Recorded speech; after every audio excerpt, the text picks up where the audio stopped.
Halo, assalamualaikum warahmatullahi wabarakatuh. Kita ketemu lagi ya teman-teman ya di channel kita. Oke, untuk video kita kali ini kita akan membahas tentang pupuk kalsium teman-teman. Jadi di video sebelumnya ada yang bertanya tentang pupuk kalsium. Jadi apakah penting yang pertanyaan pertama ya teman-teman ya, itu kapan kita harus memberikan pupuk kalsium? Terus pertanyaan yang kedua itu eh, bunga cabenya pada rontok apakah kekurangan kalsium atau karena musim kemarau? Karena kan saat ini musim kemarau otomatis jarang hujan ya, cuaca panas, lahan kita bisa kering. Jadi yang pertama, apakah pupuk kalsium penting? Yang akan kita bahas. Pupuk kalsium sangat penting ya teman-teman ya. Jadi pupuk kalsium itu sangat penting menurut saya karena dia sebagai penunjang sistem kekebalan tanaman, kemudian membentuk struktur tanaman agar lebih kuat dari akar, batang, daun, terus fase pembungaan serta buah ya teman-teman ya. Jadi itu manfaat dari pupuk kalsium salah satunya. Kemudian kapan dibutuhkan ya, kapan dibutuhkan dan jenisnya. Jadi pupuk kalsium itu dibutuhkan dari sebelum tanam sampai kalian selesai tanam ya, selesai tanam atau habis panen lah ibaratnya. Ketika tanaman kalian cabut ya sudah selesai, tapi ketika kalian masih mengharapkan hasil panenan dari tanaman kalian, maka pupuk itu tetap diberikan. Kemudian jenis. Nah, untuk jenisnya sendiri kan banyak pupuk kalsium teman-teman. Jadi yang pertama ada kalsium itu kapur dolomit ya. Itu isinya adalah kalsium dan magnesium teman-teman. Itu kita berikan di awal sebagai pupuk dasar, sebagai pengatur pH tanah, kemudian untuk memperbaiki struktur tanah kita, selanjutnya sebagai penyedia unsur hara kalsium dan magnesium. Tapi sifat dari dolomit ini tadi itu dia slow release. Jadi penyerapannya sangat lama teman-teman ya. Jadi ketika kalian berikan terus ada tanaman nggak langsung dimakan sama tanaman unsur-unsurnya. Jadi dia lama posisinya, prosesnya sangat lama. Kemudian ada jenis lagi yang dia sifatnya fast release atau yang biasa digunakan di hidroponik juga. Itu seperti pupuk CNG, terus Kalnit ya, kalsium nitrat. Kemudian ada Karate Plus, ada Yaraliva, ya dia pupuk kalsium nitrat plus boron teman-teman ya. Nah itu digunakan ketika tanaman sudah ada. Jadi kalau untuk tanaman cabai itu kita gunakan dari awal tanam sampai kita selesai panen ya, sampai kita udah nggak mau panen lagi itu kita hentikan. Nah jadi seperti itu teman. Terus untuk cara pemberiannya juga, ketika tanaman masih kecil, otomatis pupuk yang kita berikan, kalau cabai kan biasanya kalian dengan metode kocor ya teman-teman ya, dengan metode kocor atau dengan lewat drip lah. Tapi kalau untuk cabai rata-rata sih untuk saat ini di Indonesia ini rata-rata sistemnya kocor teman-teman untuk pemupukan. Nah itu tetap kalian berikan dari awal sampai akhir, jadi dari fase vegetatif sampai dengan generatif ya, itu kalian berikan. Cuman perbedaannya adalah di dosisnya teman-teman. Jadi kalau tanaman cabai kalian masih kecil, otomatis dosis yang kalian butuhkan adalah sedikit ya, karena tanaman masih kecil. Kemudian dosis itu akan naik seiring berjalannya waktu atau perkembangan si tanaman.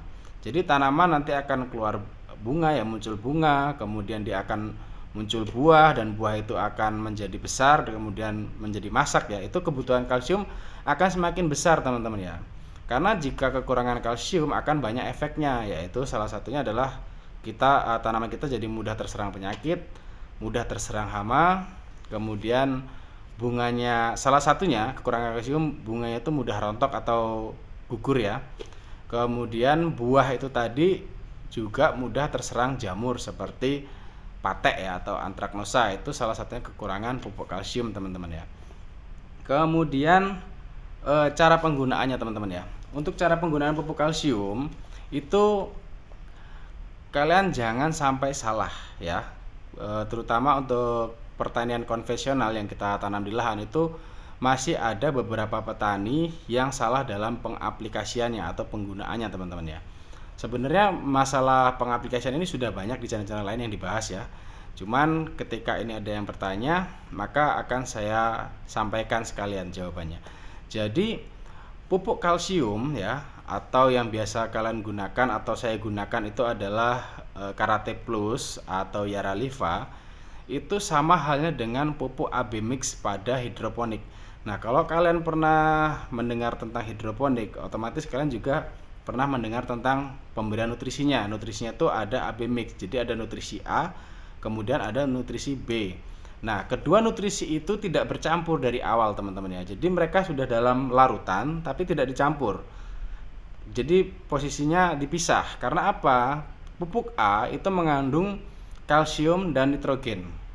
Kemudian pupuk B itu mengandung fosfat, fosfat, kalium, kemudian magnesium dan lain-lain ya, dan lain-lain. Nah, kemudian si pupuk kalsium atau nitrogen ini jika dicampur ke dalam pekatan B secara pekat ya, kental, tanpa diencerkan lagi, dia akan mengikat unsur dari si pupuk B. Jadi kalsium ini mampu mengikat unsur fosfat ataupun kalium dan lain-lain, teman-teman.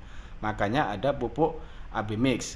Nah, untuk pertanian konvensional, jadi ketika kalian ingin melakukan pupuk kocor ke tanaman cabai kalian ya, teman-teman ya, itu kalian harus sediakan 2 wadah. Contoh kalau saya, itu kan biasanya saya kocor pakai 1 drum 200 liter, teman-teman ya. Saya isi drum itu penuh dengan air 200 liter.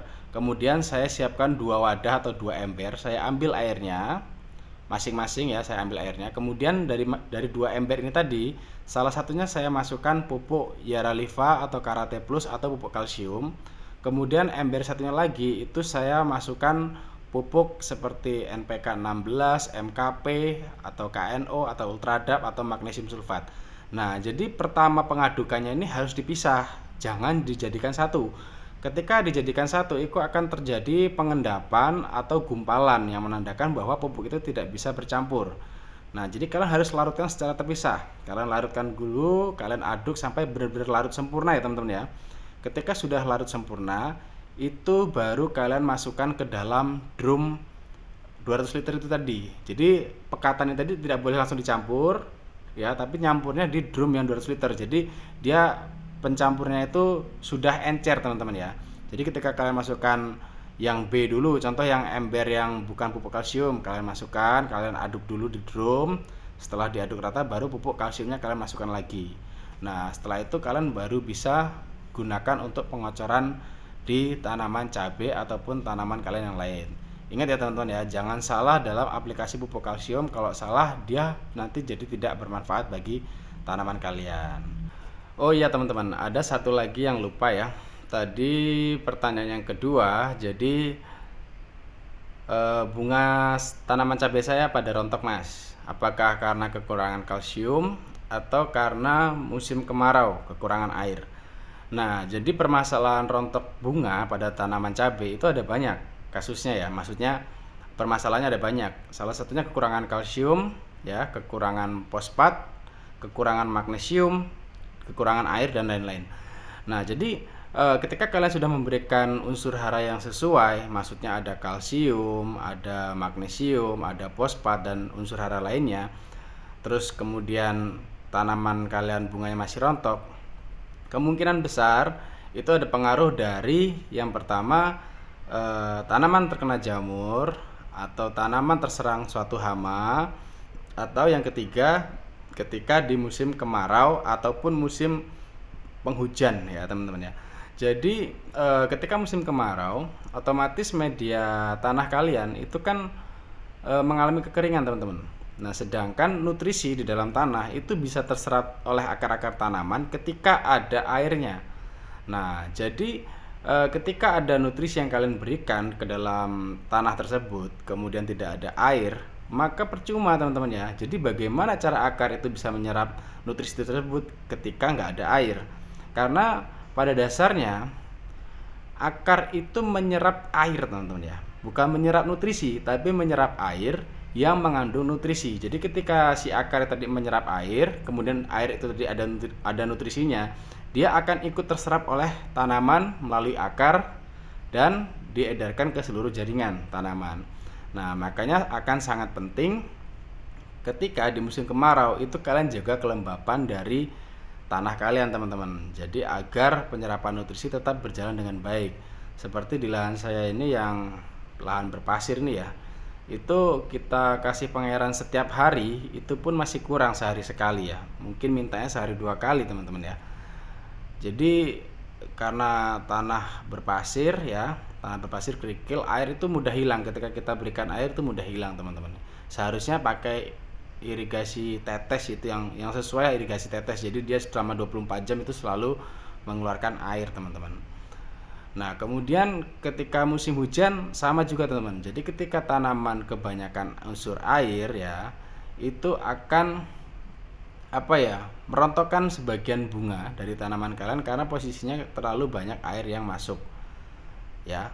Karena nanti akan terlalu banyak unsur nitrogen kalau untuk hujan ya. Jadi tanaman kalian subur, bagus.